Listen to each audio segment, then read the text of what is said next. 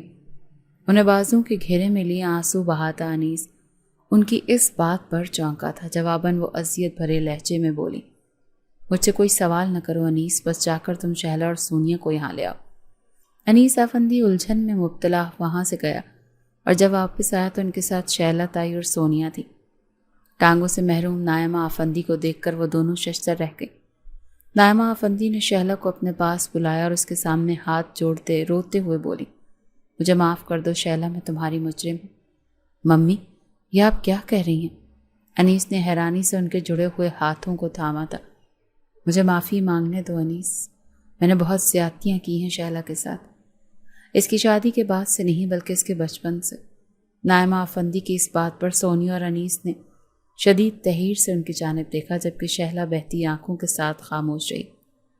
شہلا میری چھوٹی سگی بہن ہے، نائمہ افندی نے کہنا شروع کیا۔ سگی بہن ہونے کے باوجود میں نے کبھی اسے سگی بہنوں کی طرح ٹریٹ نہیں کیا۔ شکل و صورت، پڑھائی، ہر لحاظ سے اسے اپنے سے کمتر سمجھا۔ جب تک اماں ابا زندہ رہے میری ان حرکتوں پر مجھے ٹوکتے رہے، جنہیں میں نے کبھی اہمیت نہیں دی۔ پھر ایک دن اچانک ایک امیر گھر سے رشتہ آیا، مگر میرے لیے نہیں، شہلا کے لیے۔ میں تو شاکڈ رہ گئی اس رشتے کے لیے، ہر لحاظ سے قابل تھی، مگر اس شخص نے نہ جانے کیوں کم صورت اور کم پڑھی لکھی چھوٹی بہن شہلا کو ترجیح دی۔ میں غم و غصے سے پاگل ہو اٹھی، اماں ابا کو روکنے کی بہت کوشش کی، مگر انہوں نے میری ایک نہ سنی اور شہلا کی شادی کمال آفندی سے کر دی۔ کچھ عرصے تو میں حسد کی آگ میں جلتی رہی، پھر اچانک میرے ذہن میں خیال آیا کہ کمال افندی کا ایک چھوٹا بھائی بھی تھا جس کا نام جلال افندی تھا۔ میں اس کو پھانسنے کے لیے شہلا کے گھر جانے لگی اور شہلا کے ساتھ اپنا رویہ بھی اچھا کر لیا۔ وہ بیچاری میری تمام زیادتیوں کو بھلا کر میرے اس رویے پر خوش ہو گئی۔ کمال افندی اور جلال افندی دو ہی بھائی تھے، ماں باپ فوت ہو چکے تھے۔ کمال افندی نے روڈ پر کہیں شہلا کو دیکھا تھا اور اس کا پتہ لگاتا بالآخر ہمارے گھر آ پہنچا تھا، جس کے نتیجے میں شہلا کی اس سے شادی ہو چکی تھی۔ کمال افندی کا اپنا گاڑیوں کا کافی بڑا بزنس تھا جو اس نے اپنی محبت سے بنایا تھا۔ میں جلال افندی کے ذریعے اس بنگلے میں رہنے کا خواب پورا کرنا چاہتی تھی جہاں شہلا بھی ٹھاٹھ سے رہ رہی تھی۔ میں نے جلال افندی پر عشق کے ڈورے ڈالنے شروع کر دیے۔ جلد ہی وہ میری محبت میں مبتلا ہو گیا۔ پھر جب کمال افندی نے اس سے شادی کے لیے پوچھا تو اس نے میرا نام لیا۔ یوں کچھ عرصے کے بعد میں بیاہ کر افندی ہاؤس آ گئی۔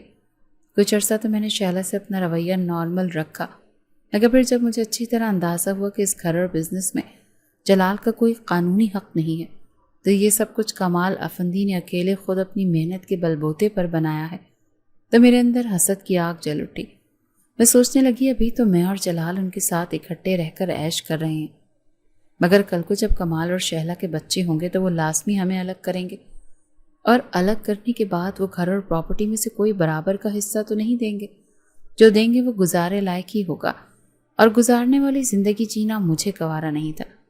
میں دن رات انہی سوچوں میں جلتی رہتی، یہاں تک کہ میرا اکلوتا بیٹا انیس 12 سال کا اور شہلا کی اکلوتی بیٹی سونیا جو 19 سال کے بعد پیدا ہوئی تھی 6 سال کی ہو چکی تھی۔ جلال کے ایک دوست پرویز کا آنا جانا ہمارے گھر تھا۔ پرویز لالچی آدمی تھا۔ ایک دن اچانک میرے ذہن نے ایک پلان ترتیب دیا کہ اگر کسی طرح شہلا کو پرویز کے ساتھ انوالو کر کے کمال آفندی کی زندگی سے نکلوا دوں تو اس کے بعد میں اور جلال آسانی سے ان کی دولت اپنے نام کروا کر عیش کر سکتے ہیں۔ جلال سے اس سلسلے میں بات کی، وہ پہلے تو نہ مانا، مگر پھر میرے مسلسل ورغلانے پر راضی ہو گیا۔ پرویز کو منانا کوئی مسئلہ ہی نہیں تھا، 50,000 پر بخوشی مان گیا۔ ایک روز جلال کو آفس سے فون آیا کہ کمال بھائی کے سر میں درد ہے، وہ تھوڑی دیر کے لیے گھر روانہ ہونے والے ہیں۔ میں نے فوراً پرویز کو فون کر کے گھر بلا لیا اور اسے کمال اور شہلا کے بیڈ روم میں بھیج دیا۔ شہلا واش روم میں نہا رہی تھی۔ پرویز اپنی شرٹ اتار کر بیڈ پر دراز ہو گیا۔ میں چپکے سے گھر سے نکل گئی۔ تھوڑی دیر بعد جب کمال آفندی آیا اور آرام کے غرض سے اپنے بیڈ روم میں داخل ہوا تو پرویز کو شرٹ لیس اپنے بیڈ پر سویا دیکھ دنگ رہ گیا۔ اسی وقت واش روم کا دروازہ کھلا اور نہائی ہوئی شہلا باہر آئی۔ سامنے کے منظر نے اسے بھی منجمد کر دیا۔ اس کا شوہر آنکھوں میں نفرت اور بے یقینی لیے اسے دیکھ رہا تھا۔ پھر یکدم وہ دل پر ہاتھ رکھے گرتا چلا گیا۔ کمال آفندی کو ہارٹ اٹیک آیا تھا اور موقع پر ہی ان کی ڈیتھ ہو گئی تھی۔ اس غیر متوقع رزلٹ نے مجھے اور جلال کو خاصا ڈرا دیا تھا، کیونکہ ہمارا خیال تھا وہ شہلا کو طلاق دے دیں گے اور پھر کبھی ہم ان کی شادی نہیں ہونے دیں گے۔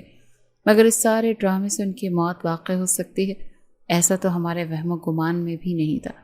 بہرحال کچھ دنوں بعد ہم نارمل ہو گئے اور شیلا کی بے حیائی کی داستان پورے خاندان کو سناتے ہوئے اسے اس کی بیٹی سمیت دھکے دے کر گھر سے نکال دیا اور چند ہی دنوں میں گھر اور سارا کاروبار بیچ کر لندن شفٹ ہو گئے۔ اتنا بول کر نائمہ آفندی ہانپنے لگی۔ انیس آفندی نے انہیں آنکھیں میچ کر رخ بدل لیا۔ اسے ماں سے نفرت بھی ہو رہی تھی اور ترس بھی آ رہا تھا۔ سونیا اور شیلا رو رہی تھی۔ نائمہ آفندی کا سانس اچانک اکھڑنے لگا، سب گھبرا گئے۔ انیس آفندی کے چلانے پر نرسز بھاگی ہوئی آئیں۔ انہیں آکسیجن چڑھا دی گئی، مگر کچھ دیر بعد ڈاکٹر نے ان کی موت کی تصدیق کر دی۔ شیلا آفندی جو رو رہی تھی تڑپ کر آگے بڑھی اور نائمہ آفندی کی کھلی ہوئی آنکھوں کو بند کرتے اس کا ماتھا چومتے ہوئے بولی، میں نے تمہیں معاف کیا نائمہ،